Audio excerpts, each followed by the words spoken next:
Hello students, welcome back to our channel. After a short break, we are back again with fresh lessons to help you in your studies. Today, we are starting a very important chapter from class 10 History, Nationalism in India.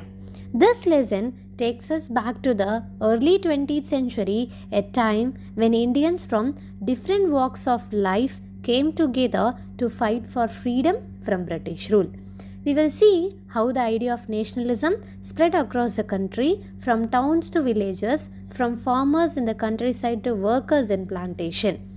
Everyone had their own understanding of Swaraj, self-rule.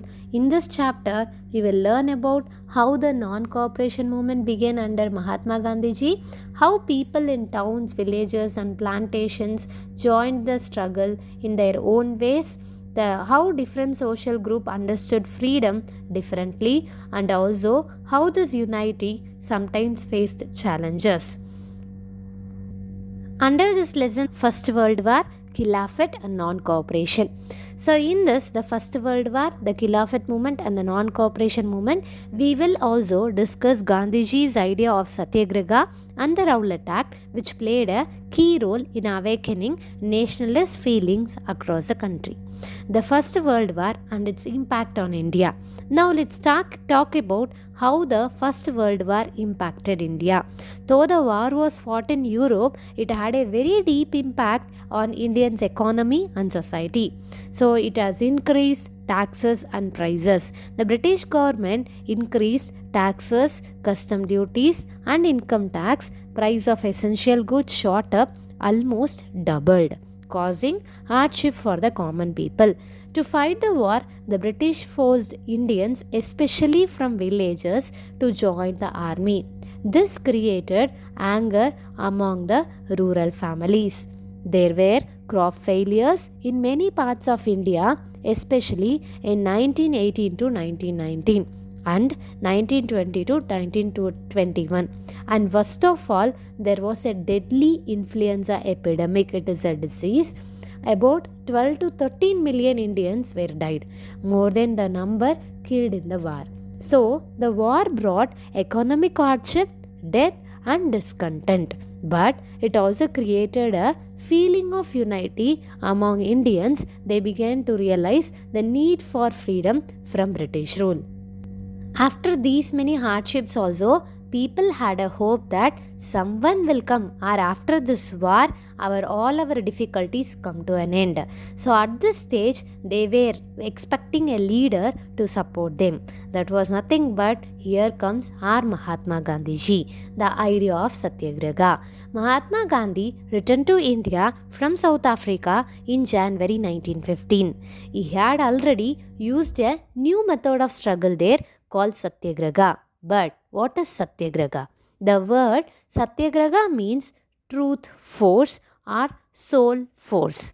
It is a method of non-violent protest. Gandhiji believed that if the cause is true and the struggle is against injustice, then physical force is not required. Only truth and non-violence can win. Gandhiji said the satyagrahi does not seek to destroy the enemy but to change his heart.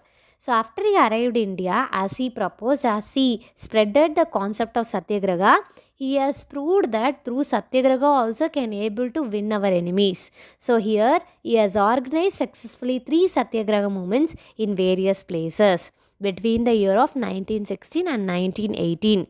So in the place called Champaran, Bihar, he was against the oppressive plantation system where farmers were forced to grow only indigo. Indigo is used for what? For dyeing purpose. So in the another thing is nothing but in the year same 1917, so in the Kheda district of Gujarat, where peasants demanded relief from taxes due to crop failure. At the last, in the year of 1918, Mahatma Gandhiji went to Ahmedabad. So there he has rescued and he has fought for the workers who demanded the good or better wages for them. These early movements helped Gandhiji understand the conditions of Indian people and prepared him for a nationwide movement. The next subunit is Rowlatt Act. What is meant by Rowlatt Act? So in the year of 1919, the British passed a law called the Rowlatt Act. This law gave the British government extraordinary powers to arrest and detain any person without trial just on suspicion. By seeing this law, Gandhiji and other leaders strongly opposed this Rowlatt Act. Gandhiji actually called it a black law and started a nationwide satyagraha against it. On 6th April 1919, people all over India observed a hartal. They fasted, prayed and held peaceful protests, but in many places the protests turned violent. You may see in the page number 31, the second paragraph, you can able to see that rallies were organized, workers went on strike, especially the railway workshops. In the railway workshops and the shops were completely closed down. By seeing this, what the British government has done here, the British government tried to stop or tried to suppress this Rowlatt movement. So what they have done here is that they have arrested the local leaders from Amritsar, and even they didn't even allow the Mahatma Gandhiji to enter Delhi, from entering Delhi. Clear? So here what was happened is that, but in many places this protest turned violent, and then came a dark day. Dark day is nothing but on 13th April 1919, Jallianwala Bagh massacre was happened. A large peaceful crowd gathered at Jallianwala Bagh in Amritsar. Many had come to protest against the Rowlatt Act. Mining people came to celebrate or came to attend the annual Baisakhi fair. So that time what was happened is that General Dyer, a British officer, saw this as a threat, because the people gathered together in one place. If all gathered together, what they used to do? They used to protest against the movement, or to stop the General Dyer entered the Bagh with his troops and without any warning ordered open fire on the innocent people. The firing lasted for 10 minutes. Thousands were trapped inside. Many jumped into wells to escape bullets. Official record says about 400 were killed, but Indian estimates say over 1,000 died and many more were injured. This brutal massacre shocked the whole country. It marked a turning point. The trust between Indians and the British completely broke out. As this news of Jallianwala Bagh spread, the people from other areas, especially in the North Indian towns, they went on strikes. They were attacked, the police station and all the British government buildings. So by seeing this, the British government tried to stop the people by doing the brutal repression, and they have given the harsh punishments such as satyagrahis. Satyagrahis is nothing but the people who have joined in satyagraha movement. They need to rub their noses on the ground, crawl on the streets, and they want to salute to all sahibs. Sahibs is nothing but the higher British officers. So here the people were started to move from the village around, especially Gujranwala in Punjab, now in Pakistan, were moved. While India was still reeling from Jallianwala Bagh, another movement began, the Khilafat movement. But why? Why this Khilafat movement has started? After World War I, the British defeated the Ottoman Empire, which means a modern day Turkey, and plans were made to remove the Khalifa. Khalifa, who is Khalifa? The spiritual head of the Muslim. To protest this one, Indian Muslim leaders like Muhammad Ali and Shaukat Ali started the Khilafat Committee in March 1919. They wanted to protect the Khalifa's position and asked Gandhiji for support. Actually, this Khilafat, the Shaukat Ali and Muhammad Ali were the followers of Gandhiji principles.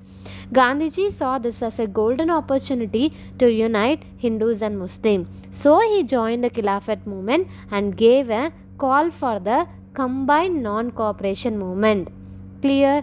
Here actually he tried to convince the other leaders in Congress were not aware and were not accept this Khilafat movement. as well as the non-cooperation movement, because already we have seen that in the Rowlatt movement end with what? End with violence. Many have died off. So because of that, the other members in the Congress were not ready to accept this.